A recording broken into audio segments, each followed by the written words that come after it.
Hello, so my name is Mark Boden, Sales Transformation Director at Gamma, and I'm pleased to be joined by Rob Lister, Managing Director of Lister, for a conversation about our long-standing partnership.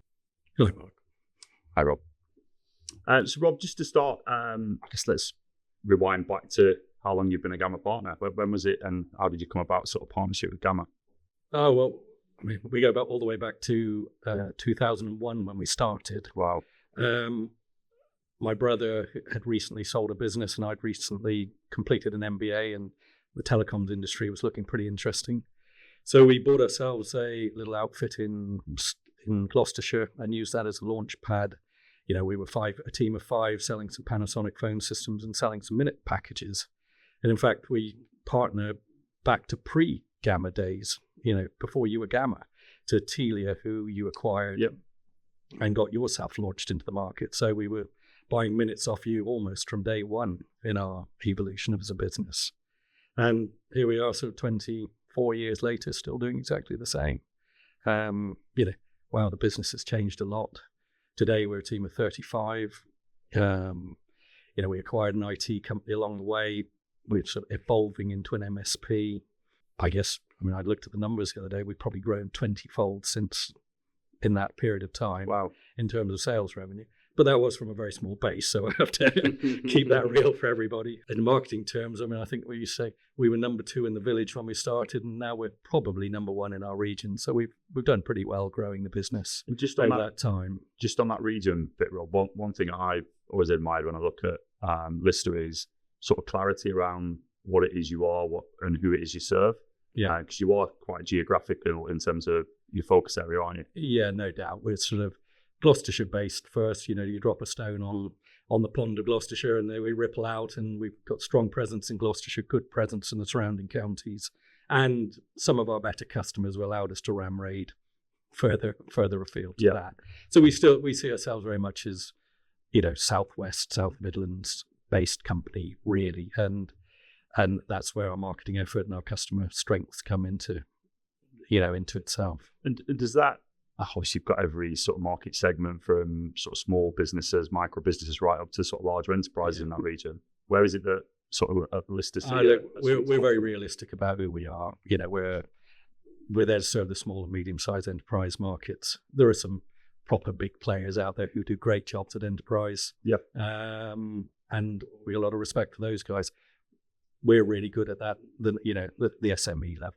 I guess in terms of thinking back to that sort of journey, Rob, I think it's fair to say the market's moved on somewhat in those sort of 20 plus years. You mentioned Panasonic there, which have sort of left the UK market now. Yeah. Talk us through, I guess, a little bit around where you've come from, into the technology then to where we are today sort of thing, and how you've approached that from Lister. I mean, it's been incredible, really, hasn't it, been in this industry? It's one of the great things of being in our industry is the transformation, the speed of transformation, the change. I mean, you know, when we started, it was analog lines, on-premises phone systems, Nokia bricks, you know, that type of thing. And, you know, today, where are we at? It's IP, it's cloud, it's smartphones, it's anytime, anywhere, any place working with all things we just take for granted. Yep. You know, we rely on apps and cloud-based services for everything, not just work, but private. You know, who would have thought your music, your banking, your photographs, socially, your TV would all be just there anytime you want? It's been a monster, really, hasn't it? When we started, we were selling minutes was the thing. Yeah. You know, now minutes are just assumed byproduct of, you know, a cloud phone system or a SIP trunk. Or a mobile phone package. So the minutes business, which, you know, in our first year probably accounted for 60% of our total sales, now is just a byproduct. Then it was a big step when we could start selling phone lines, you know, and then broadband, you know, dial-up broadband at 3.36 pence a minute, and, you know, landline phone calls to the mobile at 24 pence a minute. You know, now again, they're fundamentally free is the wrong way, included, aren't they, in fixed price packages and everything we do. You know, I talked to the kids about broadband speeds when we had, 64 megabits per second. And, to pull a picture down of your favorite sports person or something took the best part of 2 minutes, Now we're talking about gigs and hundreds of gigs, and it's just all instant. Magnificent, really, isn't it, to have been on this journey that we've been on in technology. The challenge, though, associated with it is, every time we found a way to deliver a better piece of technology, we've also found a way to reduce the cost of each unit cost of it. So we've had to run really hard at every stage just to be making up the reduction in actual physical margin on each product we sell, to compensate and keep growing. So and I guess being a sort of smaller business allows you to be a little bit more agile and I guess embrace the changes that come, but probably comes with a bit of challenge as well in terms of working with people such as ourselves to be able to embrace that sort of next evolution of the market. Really. How have you found that in terms of an approach? Again, I think it's being very, very realistic about who we are in the food chain of technology, isn't it? We're there. Our ethos has always been about customer service and delivering great customer service. Yep. And if that's what we say we're going to do, we better do it. So behind that, we need to have really, really good partners who can deliver that to us so that we can on-sell it, resell it, put it part of our service package to the end user. It's an industry where when the going's good, we make a lot of money. But when it goes bad, my God, do we get kicked? And as a result of that, we need to know behind that, we need the right partners, who will have the same ethos as us, the same ability to make those changes and, support us and all the rest of it. So choosing the right partners has been really important to us. Let's say we need to back the right horses because we need to ride that horse effectively into the marketplace. What can I really say? It's key. We always set out when we started our business, I suppose the analogy I use is we'd like to be the BMW dealer of our area. That means great product, great service, great people, and if we can put all those things together, there we are. We've got a chance to retain customers, build that trust, build that loyalty, and keep them coming back for more. That said, so for us to do that, we're not geniuses. There are some really clever guys in this industry, and I can assure you I'm not one of them. It's about that partnership, isn't it? We need to back the right horses. It's always, we try to select industry number ones and twos, really. And that's where we're at, because you guys can provide the product, the R&D, the way the marketing's trending, push us in the right directions. And our skill has got to be to make sure we just choose the right horses, as I say. And obviously be well aware in terms of good together being our strapline in terms of how we sort of partner, very much a partner in business. I guess partnership is a term that's banded around that can mean different things to different people. How do you see sort of working with us day to day and that partnership type feel? And just before you sort of answer that, what I see in terms of why our relationship's been as long and as successful it has is partnership's a two-way thing. And I think one of the things that impresses me most about working with yourselves is it's not us coming to you with solutions, it's you inputting into that and having a real voice. So I'd be keen to understand what it looks like your side. Yeah. I think I love the word partnership when you're a major PLC and we're a small company in Gloucestershire. It's a very, very humbling position, isn't it, to be called your partner? But I think, we are, to a degree, we're one of your many tentacles out there delivering your products, your services to the marketplace. And that's our role in that. That partnership is really important to us because it drives where we're going. We like your products. We need to like your products. We need to be able to sell those products. We've always, because we're small, we've been agile. We've made a big effort really to take those products and try to be a relative early adopter in those. And when the SIP trunks arrived, we wanted to be one of the first into those onto the PBX phone systems. I'll tell you a story about the cloud later, but some of the mobile phone business, it was actually one of the strokes of luck that right from the outset, we had a guy called Jim Clapham joined us who came from a mobile phone background. And, almost from day one, we had mobile phones in our mix of products. Mm-hmm. And that was quite unusual if you go back. And it was either you were a fixed line and a PBX salesman or you were mobile. Yeah. So we had both. And that gave us a great head start, I think. And they complemented each other well. And one brought a customer in, and, they just cross-selling into each product helped us tremendously. With that, we've jumped on board of your connectivity products from day one. It's certainly like, whether originally ADSL and fiber to cabinet, fiber to premises, the Ethernet services, all fantastic. And I think, it's one of the great strengths of you guys, isn't it? It's your network. Mm-hmm. So the connectivity piece is going to be strong via you. Then adding cloud services or SIP trunks or Operator Connect, all just naturally fit because you're taking total accountability and responsibility for it, which is great for us because that's what we've done for the end user. Yep. So, it's one point of failure or one point of success, which is much, much better in my opinion. Again, it simplifies the process, allows us to be quicker and more agile in terms of getting responses to people when it goes wrong. And it doesn't go wrong that often, but as I said earlier, my God, do we get kicked when it doesn't go wrong. You touched on sort of, I guess, early adopter there in terms of, I think it's fair to say that people typically that go early when we have an evolution often are the winners. Would you agree with that? Yes, I think it certainly helps, doesn't it? You've got to be bold. Sometimes it doesn't work, but sometimes it really does work. Yeah. So the contact center product. Mm-hmm. I think we were one of the earlier resellers to start selling that. That's great.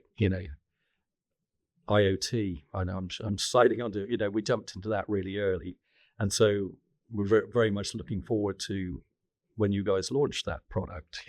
We talked about partnerships going both ways, and that's something we have been able to give back to a degree. And we've been doing IoT for the best part of 10 years now, and had the various iterations of it from 2G all the way up to where we are today. And so got some expertise, and we last year appointed one of our senior guys to be head of IoT and to sort of formalize that within the business. He's joined your IoT advisory board and has been sharing some of his experiences with you guys. And I think he came and spoke at Camaverse last year at London and on the panel.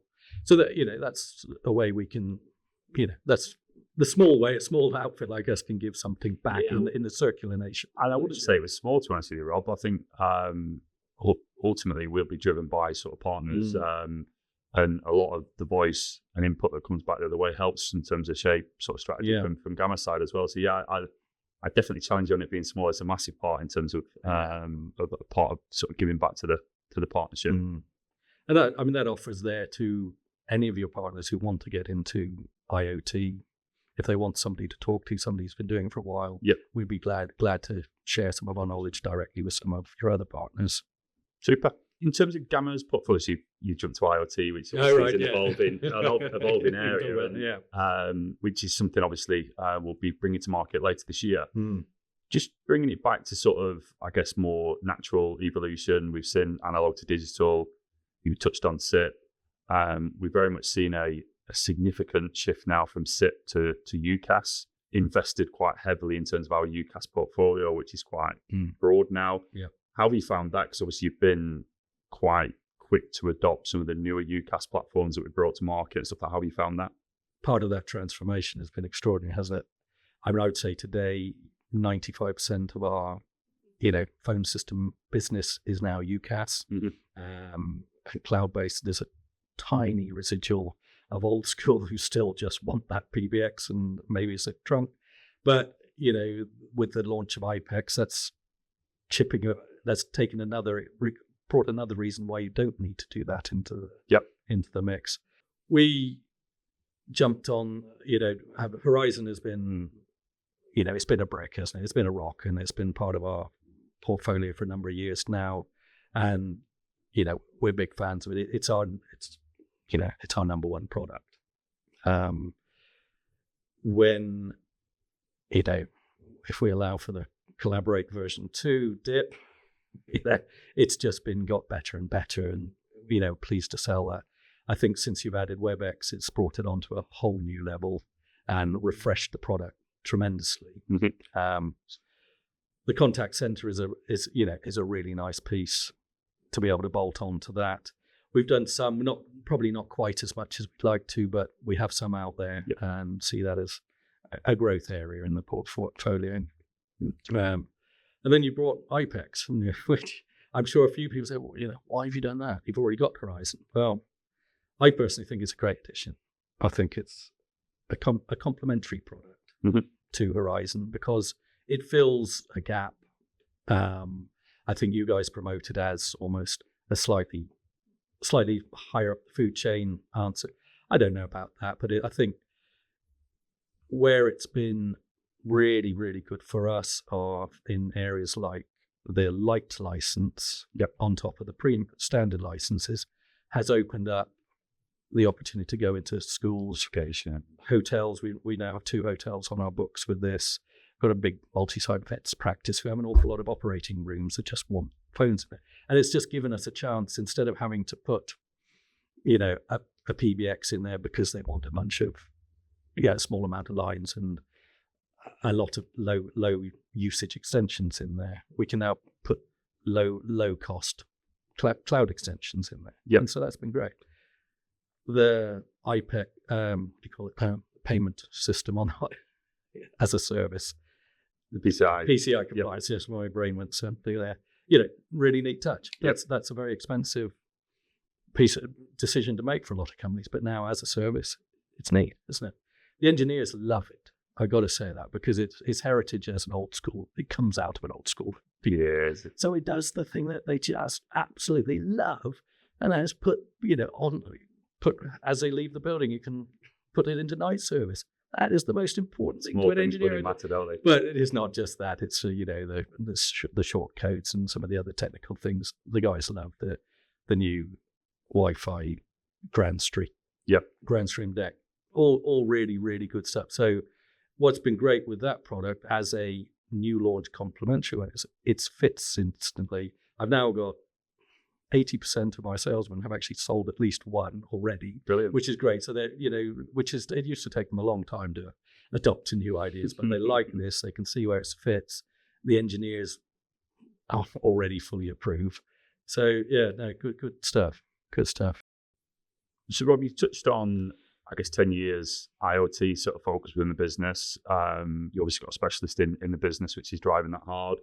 We're sort of stepping into that market with some anger now in terms of what we're bringing out this year. Yeah. Why do you think that's such a sort of powerful market to address moving forward? The opportunities are vast in it. To put it in perspective, for us now, IoT mobile sales accounts for over 30% of our mobile sales in total. There are a number of stats being bandied about, but some that I like are that we have a population of 65 million. And there are 85 million mobile phone packages out there. It says to me 2 things. One, the core mobile phone business is saturated, full up. And 2, there's some people having an awful lot more fun than me out there. Do you know what I mean? Because I've only got one phone. Again, what are the numbers? 2023, they say there are 15 billion IoT devices out there in the world today. And by 2030, expected to double. In the UK, the market's £4 billion a year currently. Again, by 2030, going to double. Well, we know in the core mobile business that's not going to happen. Yep. So why wouldn't we want to get into this? In simplicity, our part of that is providing the data sim. Yep. It's providing the data sim, and of course some nicer wraparounds on that in terms of portals and control of it. But so providing the SIM is the first part. Providing a multi-net SIM within that really enhances the proposition, because when you're putting SIMs into devices, they need to always be on. So if it can roll over onto another network if one fails, that's great. If you want mass deployments of them across devices all across the country, you don't know where the hot spot and the not spot is. So let's make it simple. Just put a SIM in that will pick up the best signal in the area. Yep.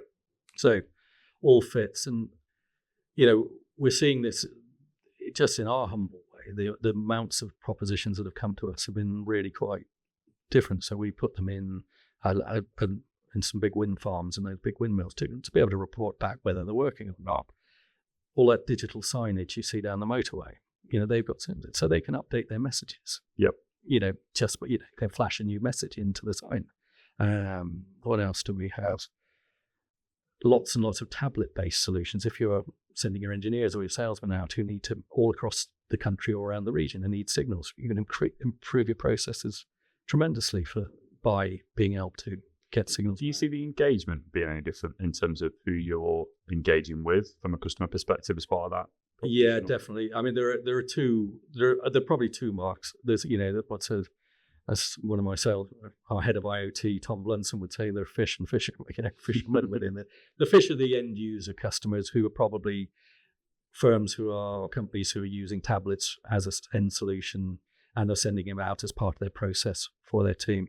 The fishermen are the manufacturers out there who are making products that need this kit in, and obviously that's the great part to get into. Yep. Because every time they make another machine or device, in goes another SIM card, and there it goes. And they tend to talk in much bigger volumes. We've been involved in a locker box company for the parcel delivery company. Fantastic. The rate of engagement with those is growing everywhere, isn't it? And so every month in comes a nice substantial order for another few to match their manufacturing program.